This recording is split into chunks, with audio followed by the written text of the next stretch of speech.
Chères sœurs, vous êtes de vraies héroïnes. Vous nous donnez la vie, vous prenez soin de nous, vous nous élevez dans ce monde, vous faites de nous des hommes. Et après, vous tenez nos foyers, vous portez notre semence, vous éduquez nos enfants et vous vous occupez de nos maisons tout en nous aidant à bâtir nos rêves. Aucun homme ne peut porter le fardeau qu'une femme porte toute sa vie. Vous incarnez la douceur, la tendresse, la sensualité, mais aussi le courage, la constance et la force. Vous êtes simplement l'être le plus puissant sur Terre, mais vous avez oublié qui vous êtes. La femme est devenue le pire ennemi de la femme et la première raison de l'échec d'une autre femme. Si vous voulez gagner votre combat pour l'égalité, l'émancipation et la parité, vous ne devez plus traiter les autres femmes comme vos rivales, mais comme vos alliés. Et vous devez vous battre ensemble et vous défendre comme des sœurs. Montrez-nous l'exemple de comment on doit traiter une femme. Ne cherchez pas l'émancipation et la parité que dans des choses qui vous arrangent.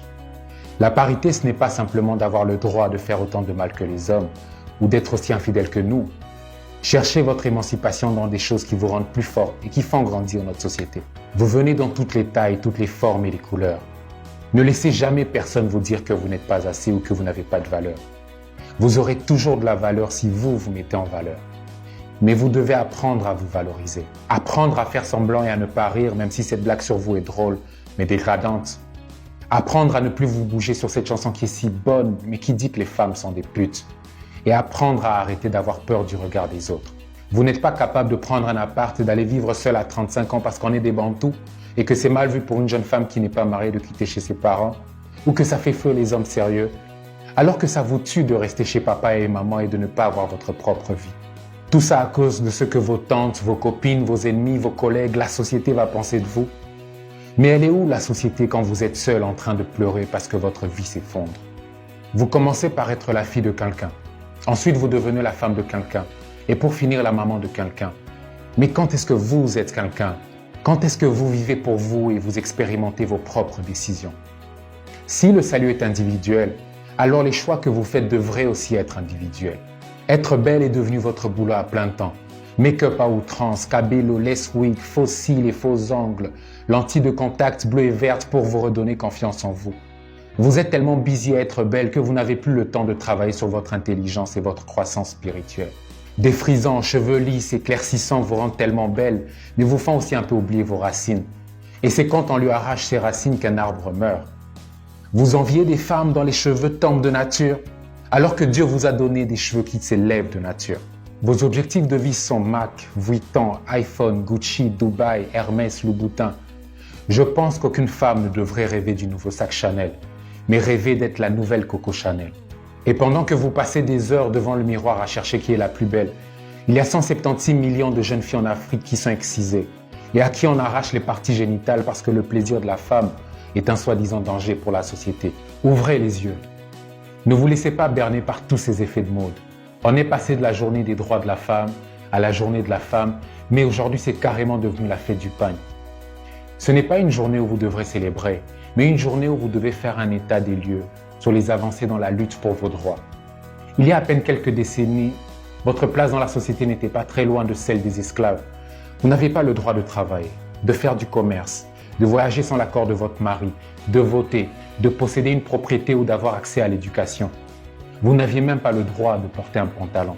Vous pensez que ça a beaucoup changé depuis? Ne vous laissez pas tromper par tous ces discours qui disent que vous êtes faible et fragile. Oui, vous êtes fragile, mais vous n'êtes pas fragile comme une fleur. Vous êtes fragile comme une bombe. Nous, les hommes, on a peur de vous et de votre potentiel. Et vous croyez que votre salut viendra de nous? Apprenez à regarder les petits détails qui en disent long sur un homme. Ça ne sert à rien de dire qu'un homme est mauvais alors que c'est vous-même qui vous êtes fait croire quelque chose qu'il ne vous a jamais promis.